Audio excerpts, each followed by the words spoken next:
foundations of amateur radio. If you use a word often enough, it starts to lose its meaning.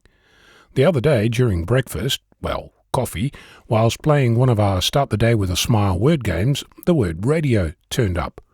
I grinned and pointed out that this was my favourite word, to which my partner mentioned that in Italian it's referred to as la radio, which made us both wonder where it actually came from. Did the Italian language import the word or export it, given that Guglielmo Marconi was Italian?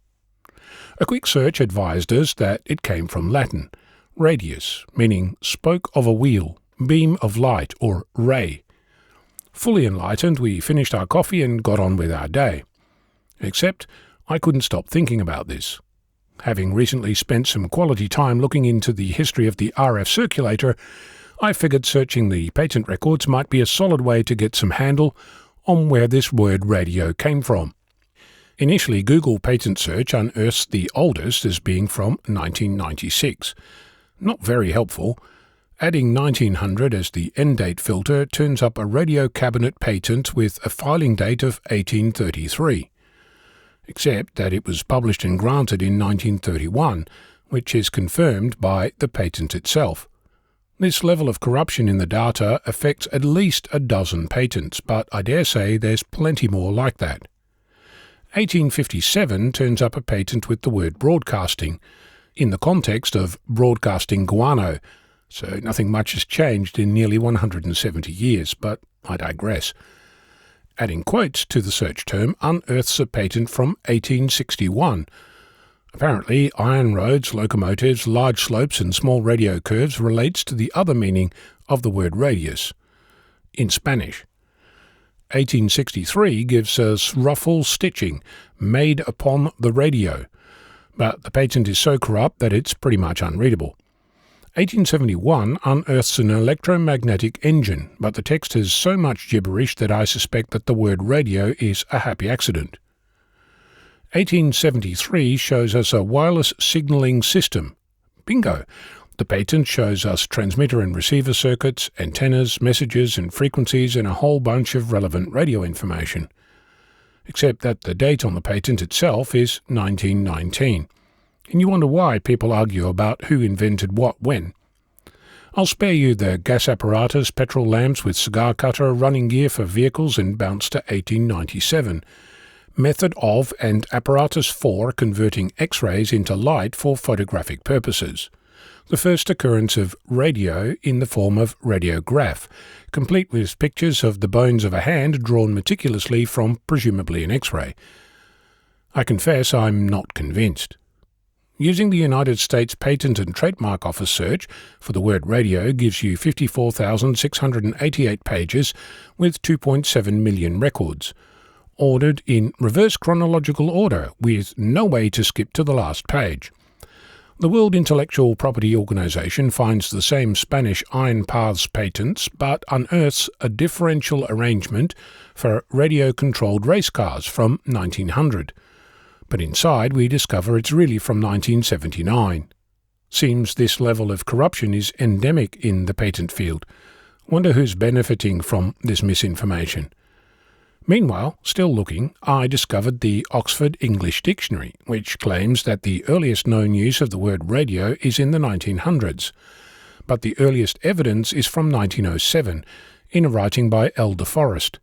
But you are granted the privilege of paying them to actually see that evidence. Really? On 18 July 1907, Lee de Forest made the first ship-to-shore transmissions by radio telephone, which adds some credence to the claim. But I have to tell you, I'm not particularly convinced. Taking a different approach, starting at Guglielmo Marconi, his first efforts in 1894 showed the wireless activation of a bell on the other side of the room. 6 months later, he managed to cross 3 kilometres, realising that this could become capable of longer distances. The Italian Ministry of Post and Telegraphs didn't respond to his application for funding, so in 1896, at the age of 21, moving to Great Britain, he arrived in Dover, where the customs officer opened his case to find various apparatus, which were destroyed because they could be a bomb.